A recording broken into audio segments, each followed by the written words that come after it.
You are going to find a problem with some arms of government. Honorable Balamu witnessed me telling the president that the hunter is becoming the hunted. I quoted to the President of the Republic of Uganda what I reported about open corruption.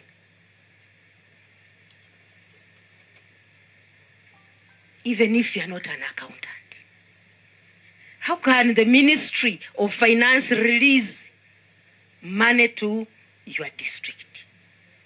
Soft copy, madam, sir, and hard copy. How do you make a requisition to an institution of the millions you didn't get for that institution in black and white? How does your auditor not see that? He has the information.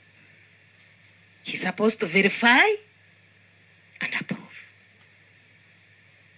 How does the treasurer, if these two were adamant, they don't know a lot of computer,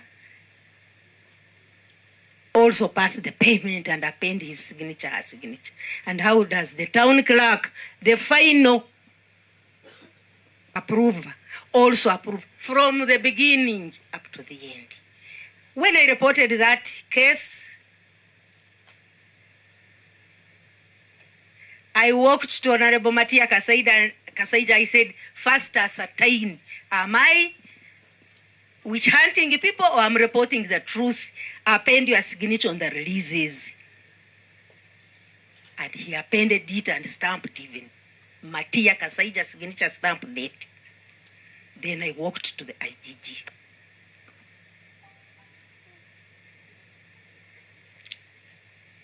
Honorable Kamia called the heads of departments, the one in charge of local government, the one in charge of this.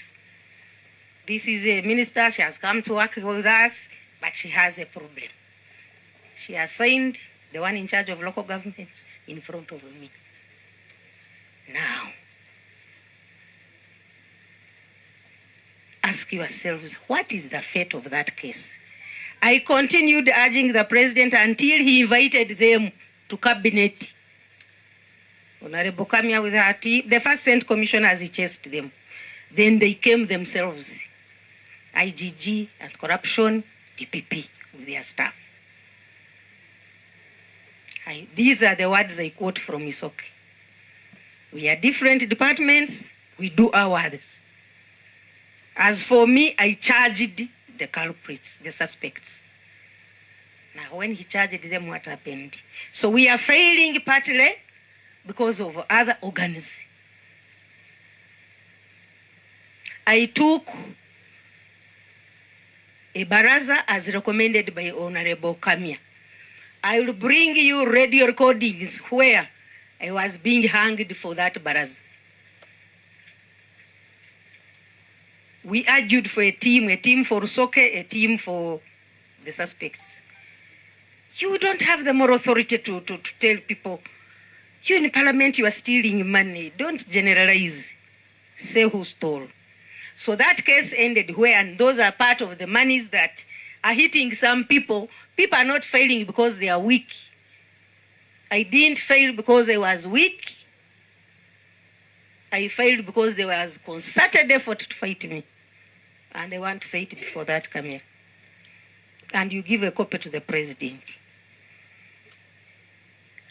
Another case, a town clerk walked to the Ministry of Lands, picked property tax for Fort Portal City, walked Majeka Sitkale to the bond, bought what he called a plane that was a Ford double cabin, brought it to Fort Portal, and now started backdating when trouble shot. And they reported the matter. They now started backdating, making minutes, having the division approval, you know. For the staff, please be careful. Leaders come, leaders go, but maintain your positions. The very man was absent in a meeting where IGG had come for a public rally. And when the IGG deputy called him, said, I'm with the PS local government, he invited me. And he put him in loud and called Ben. Ben said, I have not invited you, man. I have not invited you. You are not here. IGG ordered the man to report himself to police. I have a video. He reported to police. Where is that case? Can you imagine that man majestically posting messages? You know, save me from this dangerous woman, Rosoke. She's even writing to public service to stop me from promotion interviews. I wrote there. You are an interdiction. Why do you become now a full-town clerk when there are other people? But as I dictated the letter to my secretary, the message was going to where it went. She's even following me not to be. How can we fight corruption when there is that kind of syndicate? So next, I'm going to ask the president, where did those cases go? How did they end? Maybe if he puts in more effort. A lot of things are hanging. There is a case I request that you start with. Not because I feel, why didn't you conclude it? You will see the details. The girl from Chenjojo, multiple interdictions. To date, even when I wrote a report and said, I recommend the cow be interdicted, he still refused to pay her some of the salaries, pretending that she gave false documents. They are now in court. Even when the Attorney General guided the country, that if a case goes beyond 6 months, you let the person come. If it's concluded she's a culprit, dismiss her with costs, with everything. Still that woman, a widowed when she was at work, is still outside there. And I labored my effort. Until I labored no more, I wrote to the president, the work is too much, he can't solve everything. Perhaps those are the reasons he said, you people are failures. We are not failures. But where does the cow develop all that strength? Even when I'm out of this ministry, ladies and gentlemen, I will still follow up things as a citizen. A citizen can be a whistleblower. A citizen can be a complainant.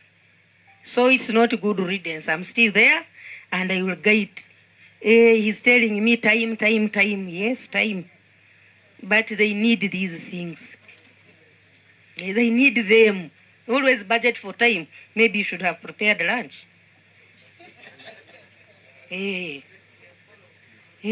Follow closely, and I'll continue with you both. So, now that the time is against me, I want to pledge that I will still work for government wherever I will be. Where there are challenges, I will come out boldly and I did what was humanly possible for me to do within the means available. And maybe I close here, but don't close me out when I come to your offices. I will be coming to be useful to you.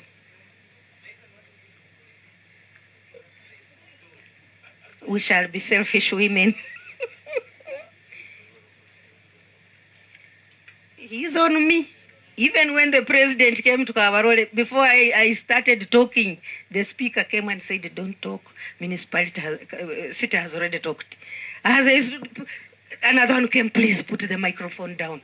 Now let me put it down, but I will continue coming to your office. Honorable Bala, I'm not seeing him for the first time. He's also my mentor. He's younger, but he mentors me.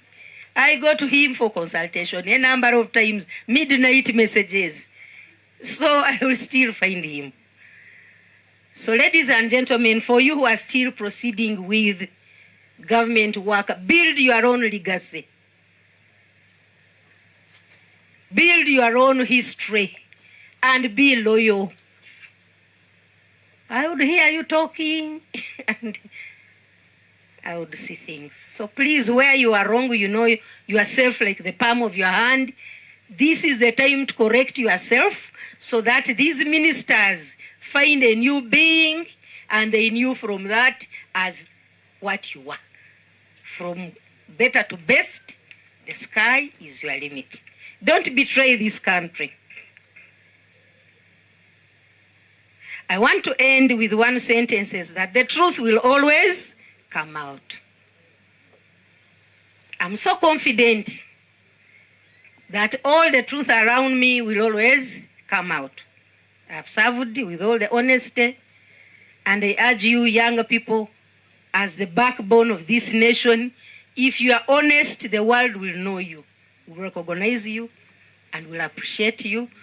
What is your contribution to the rising of Uganda? I started mine. Kabarole has history about me. Minister of Local Government, I don't know. You will tell what you know about me. But work for the best of this country. Let's support the president. He sacrificed his life with a few. So let's build on that legacy and be known by works and only good works. May God bless you. May you live longer, but caring about yourself, avoid drinking. Support the ministers with the truth. Support ministers with information. I know the Ministry of Local Government is going to rise to higher horizons because of the confidence the President has put in you and what he personally talked about you yesterday. He said, Balaam is cantankerous. He will not leave any stone unturned. Mary is quarrelsome. He's not going to tolerate nonsense. So, quarrel with them for a reason. Be cantankerous for a reason. But together we stand divided for God and my country. Thank you very much for listening to me. Am I completing NBS.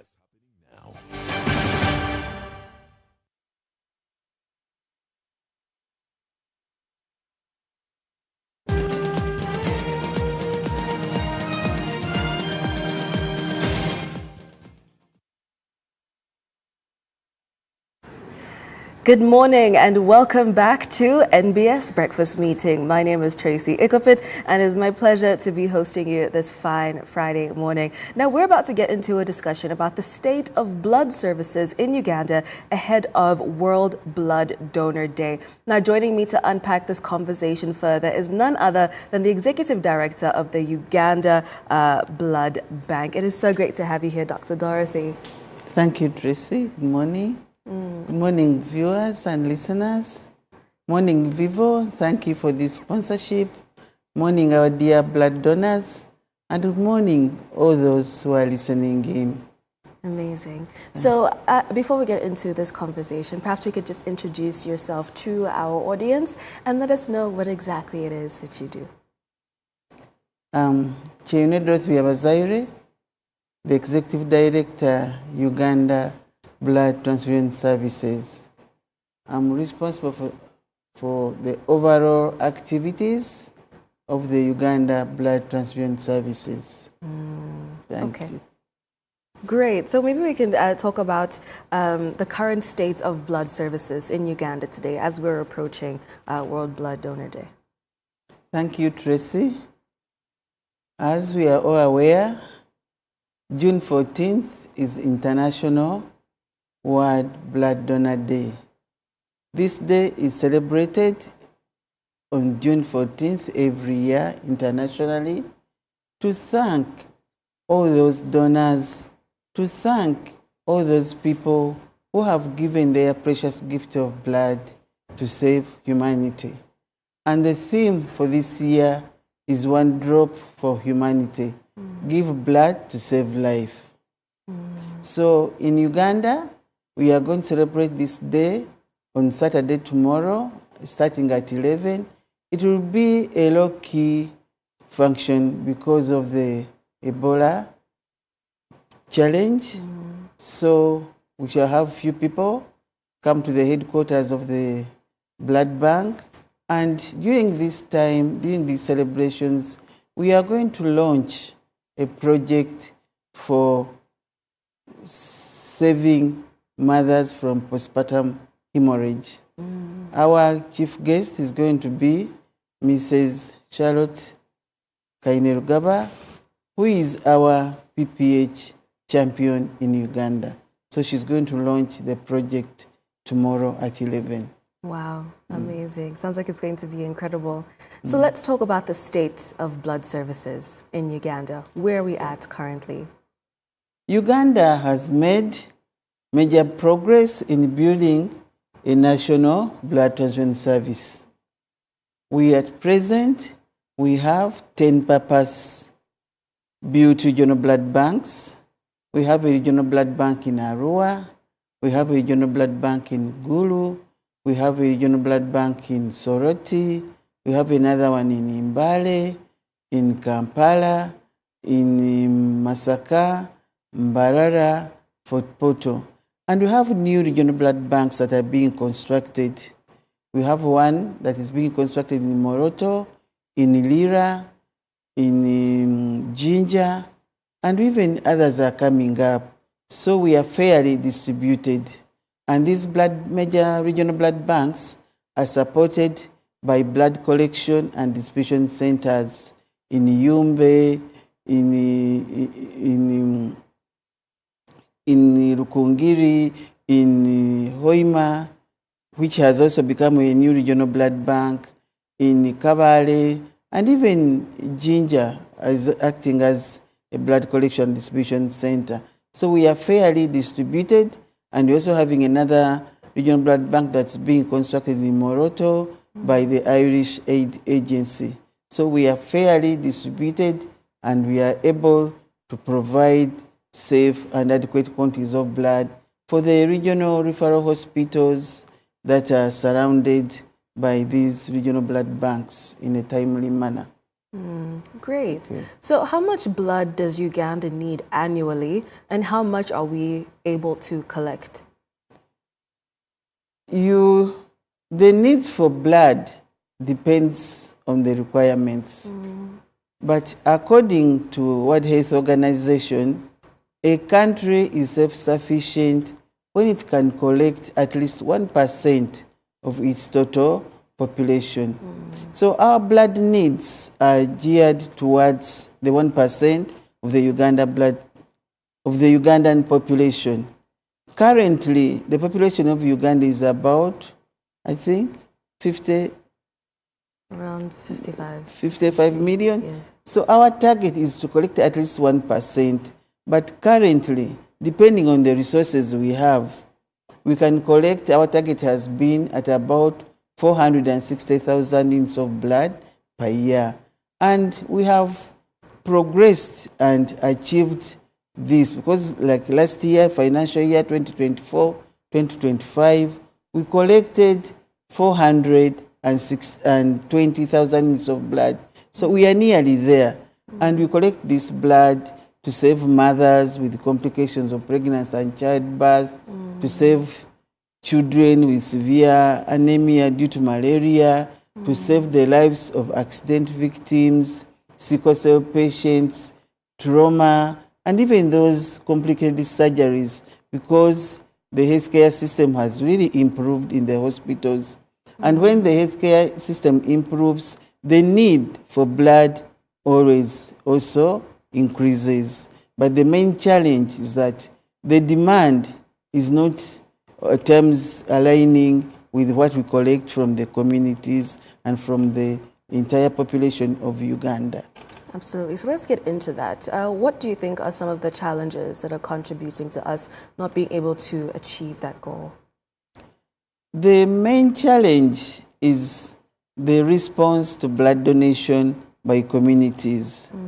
Mainly, we are relying on schools to donate blood. Because schools are easier to mobilize, they are easier to educate, and they are more responsive than the adult community. So when the schools close, then we get a very big challenge, especially during holiday periods. Yeah. Because what we collect from the communities is less than what we collect in schools. But when the schools are up and running, we are able to meet the national demand for blood. And when the schools are closed, that is in holidays, December holidays, school holidays, then our collections are not as much as when the schools are ongoing. And that way we are encouraging the communities to be more responsive, to be more responsible, to make sure that they donate blood, because there is no factory that can manufacture blood. Blood has to come from human beings. So if this blood is not donated, then there's no way we can have adequate quantities of blood in our healthcare facilities. That means mothers will die from PPH. That means children will die from severe anemia due to malaria or malnutrition. That means the sickle cell patients that need blood will not get it in time. That means our accident and trauma victims will not have blood, and there must be timely availability of blood in order to save lives. Absolutely. So what would you say is contributing towards people maybe not donating frequently? Would it be a mindset change that needs to happen? Do they not fully understand it? What would you say is the reason for that? The main challenge, I think, is all about public awareness. Public awareness for people to become more responsive to blood donation. And even there are myths and misconceptions about blood donation. Some people fear to donate blood because they feel maybe I become weak, losing part of my body. Some fear that they might catch infection. Some may fear that their blood, about their health status, they will know their health status.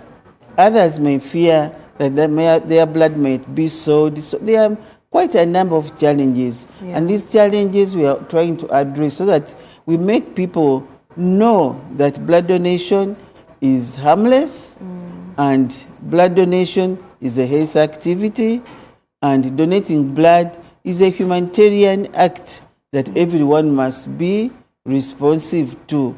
Everybody who is above the age of 17, everybody who is healthy is eligible to donate blood.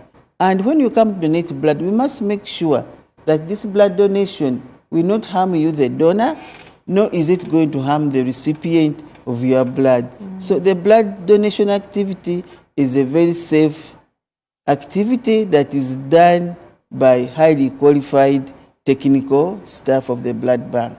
Absolutely. So of the blood collected in Uganda, which patient groups consume the most? Most of our blood, in fact, I would say, goes to preventable conditions, which is a real challenge. Mainly our blood goes to children with severe anemia due to malaria. They take a bigger percentage of our blood.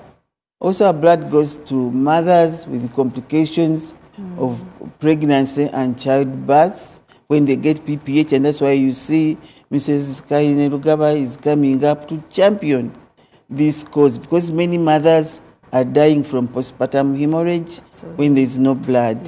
We also need blood for accident victims. You see, there are a lot of border accidents. When you go to hospital, you find that there's a lot of trauma and accidents due to border, due to road traffic accidents. These people need blood.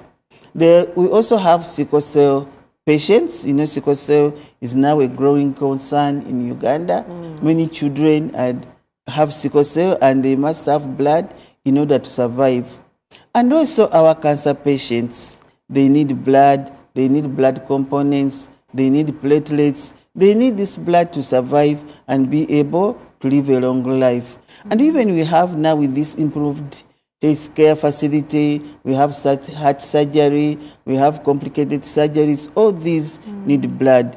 So there is a growing demand for blood because of the improved healthcare, and so we need to make sure that we collect more blood to be able to meet these needs.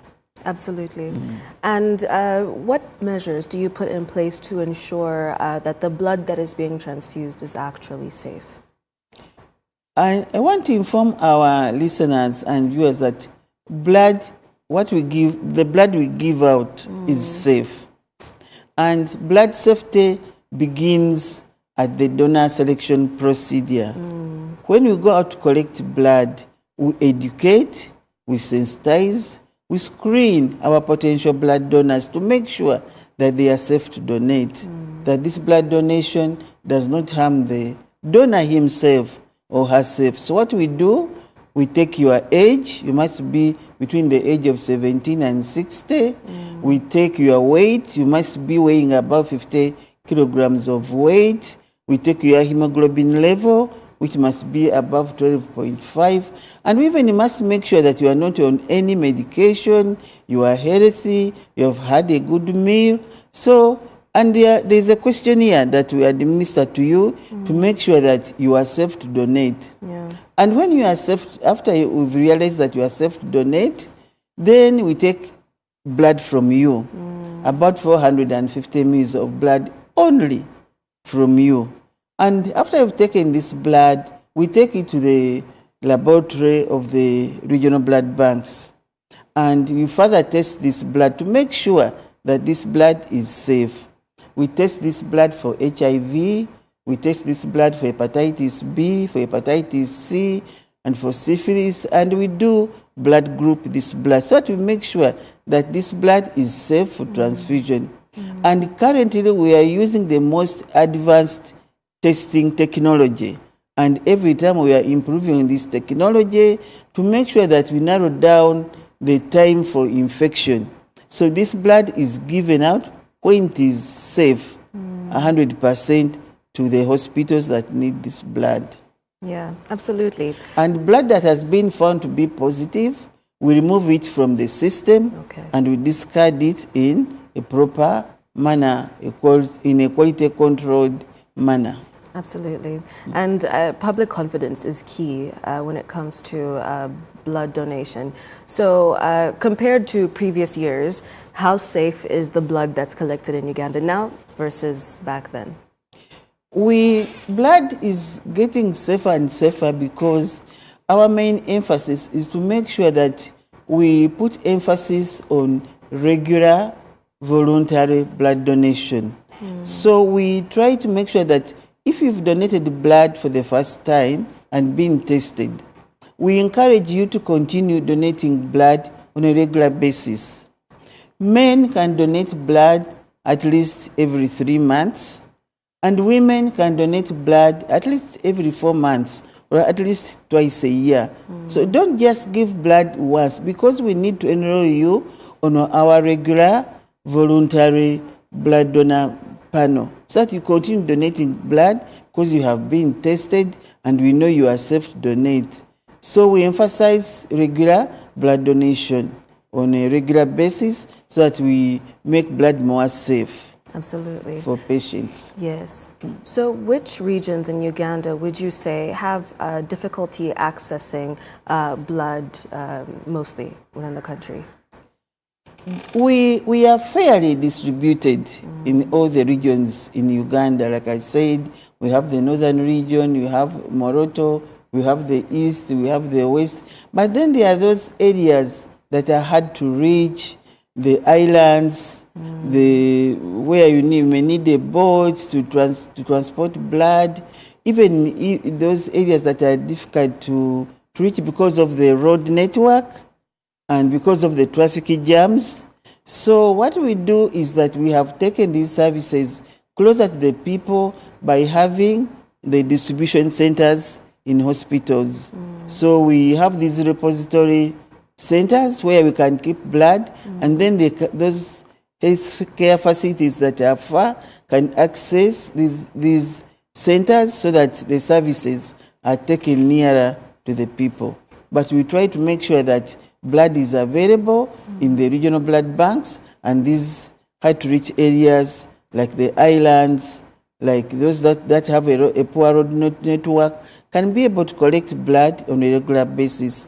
And we also try to introduce the drone technology to make sure that if we have drones that can take blood by air and make sure that blood is available in a timely manner for those hard-to-reach areas. Absolutely.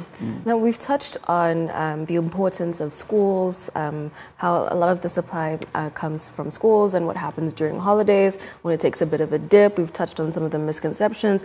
But now I want to talk about the role that different people can play when it comes to the different religious leaders, cultural institutions, employers, and local governments. What kind of role can they play in getting people to donate blood more frequently?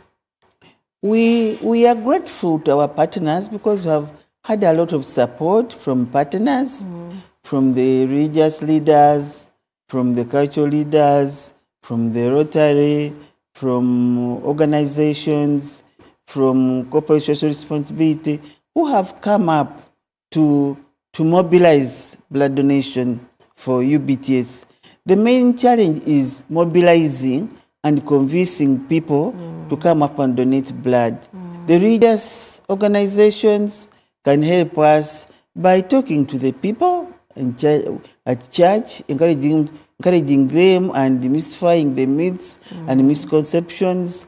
The organizations like Rotary, like Vivo Energy, that is working with us to mobilize for blood donation, they can help us to mobilize because they have the capacity to mobilize and to publicize. The political leaders can mobilize their people to donate blood on a regular basis because blood donation should not be left to blood bank alone. Everybody must come up to mobilize for blood donation because you never know. Tomorrow it might be your sister, it might be your brother, it might be your child who might need this blood. So it is everybody's responsibility to mobilize for blood donation. Now you can see we have Madame Charlotte. She has come up to be the champion for the PPH. She's going to mobilize for us, corporates, organizations, to come up and donate blood. So we encourage other people to come up, and we are grateful to those organizations that have done this. Rotary, Vivo Energy is championing this drive, and even others, the Indian Association, the Army, the police, they've all come up to mobilize and even to donate blood. So we are really very grateful to all those, the churches, the Pentecostal churches. Everybody is now up and about to mobilize for blood donation because there are people who don't know, who come up and say, I've never heard about blood donation. This is the first time I'm hearing. So we need to go to the people to mobilize them, to educate them, to sensitize them, to make sure they donate blood on a regular basis. Because as I said, there's no factory that can manufacture blood. It has to come from human beings who donate blood on a regular basis. Absolutely. It's a shared responsibility. Yes. So let's talk about funding.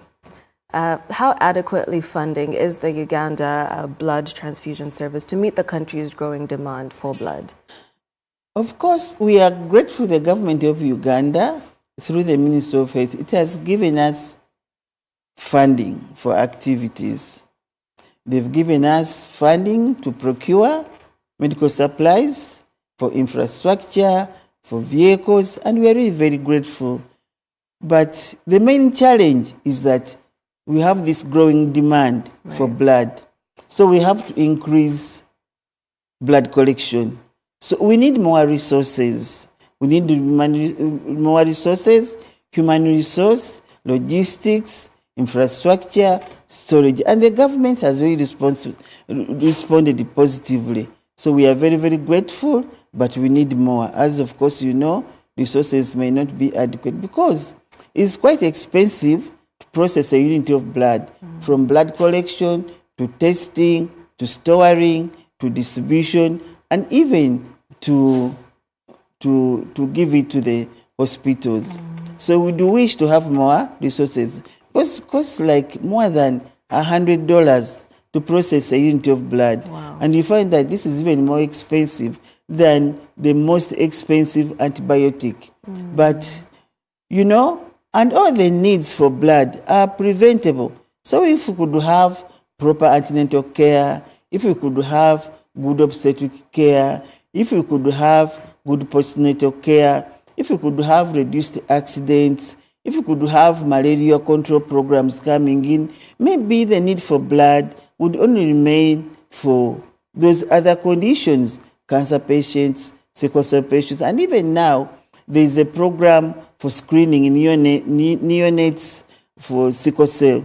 So all these we need blood. So if the other preventable conditions can be prevented, like road traffic accidents, if the road safety program comes in and reduced on this, then the need for blood will only be for those complicated surgeries like heart surgery, like hip replacement, like cancer patients. So this blood would be adequate, and then we may not need additional resources to collect more blood.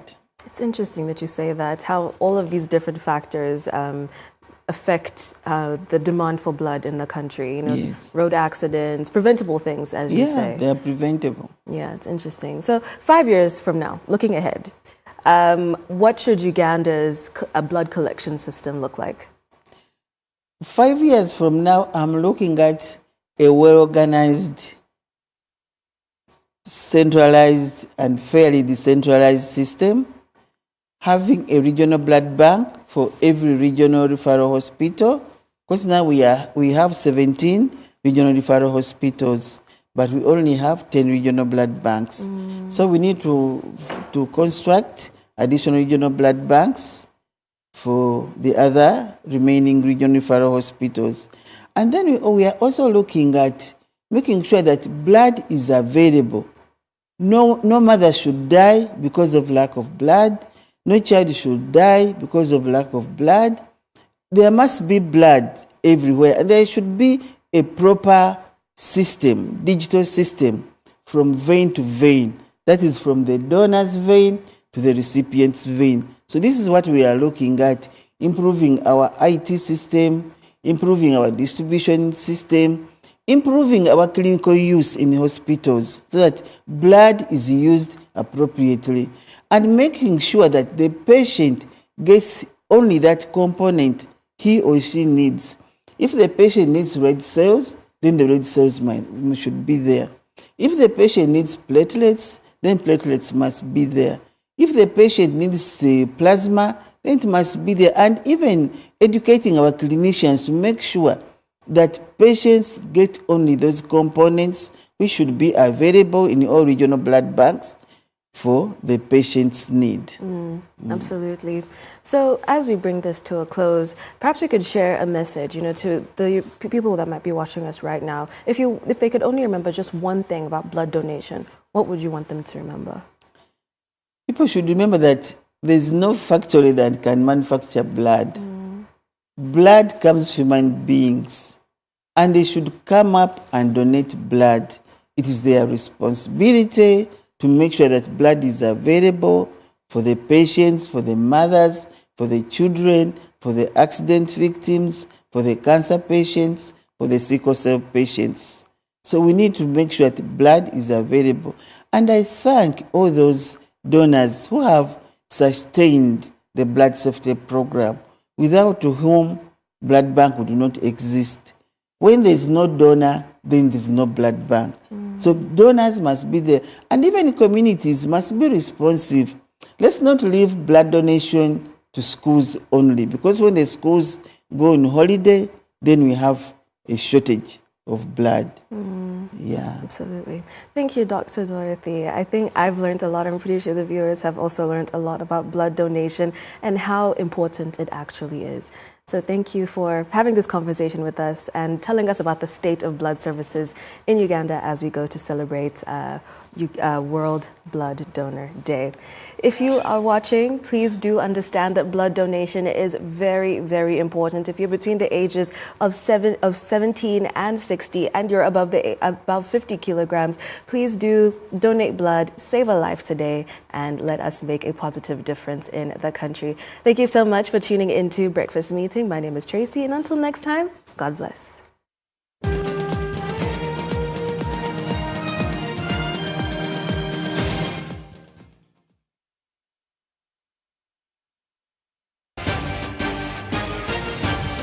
NBS Happening Now.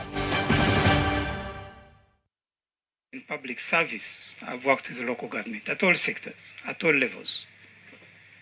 In the district, in the ministry here as a staff, in the local government association, chairing the committee of parliament for local government, and as a minister. So, for me, my summary understanding of this sector is not about its negativity, it's about its positivity. There may be a few inefficiencies here. It's true, colleagues, there are some corrupt people in local government. But there are wonderful, committed workers out there in the local governments doing a very good job.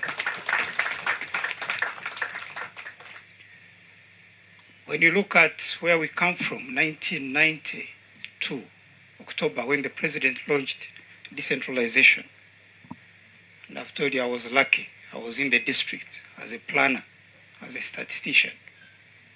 And the situation now, we say Uganda has evolved. People are richer. The economy is better. The question is, how have we achieved this? Have we achieved it by we, the ministries, being in these wonderful offices? Are we the ones delivering primary health care, primary education, safe water to the people, safety and security? So, yes, we must make sure that everything is put right. But I'm here to tell you, at least in the last 6.5 years, I've been here as the minister. What have we achieved? And therefore, what am I handing over to you, honorable ministers? And I say, what have we achieved? I've not achieved anything as a person. Because in this ministry, we work as a team. And however good you may be as a striker or a captain, it is the team that wins or that does not win. So I hope we shall continue to stress the issue of teamwork. The vision and mission are presented here. You can see them. On page 2 of that document, the mandate and key objectives, we focus on democracy at the local level. The policy framework we are here to champion is decentralization by devolution. If you go away from that, then you are fighting a whole chapter in the Constitution, chapter 11. So, honorable colleagues, you look at what are we supposed to do as a ministry. That is provided under 2.2. As a ministry, we have developed our own strategic plan, and we'll give you copies of that strategic plan. We have a focus. We want to achieve some things. And then on page 3, I've gone through our responsibilities as Minister of Local Government and Minister of State for Local Government. The Minister of State is not a deputy minister. She's a Minister of State. So we agreed to share responsibilities of the Minister of Local Government. And this is what we agreed on with Honorable Victoria. Now, for you can have your own formula. But we realized that certain things need to be shared. So I've given you that. Then I've also described the technical structure of the ministry. Good enough, the PS has introduced the senior people here. I've also told you where we touch base, the minister and the PS, what the Department for District Administration does. They help administration of the districts and the sub-counties. But there is a Department for Urban Administration. They focus on improving administration in the urban areas.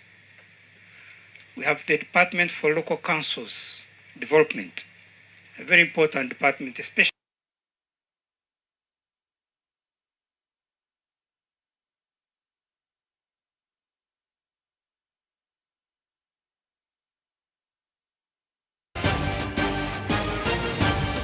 NBS happening now.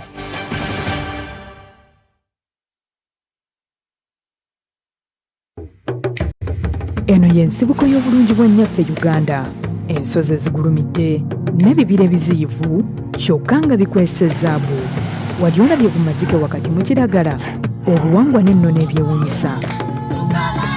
Ebibuga, ebinyonyi, obutonde obweyagaza, kw'ossa amazina n'embeera z'abantu. Byonna mu pulogulaamu Lambula.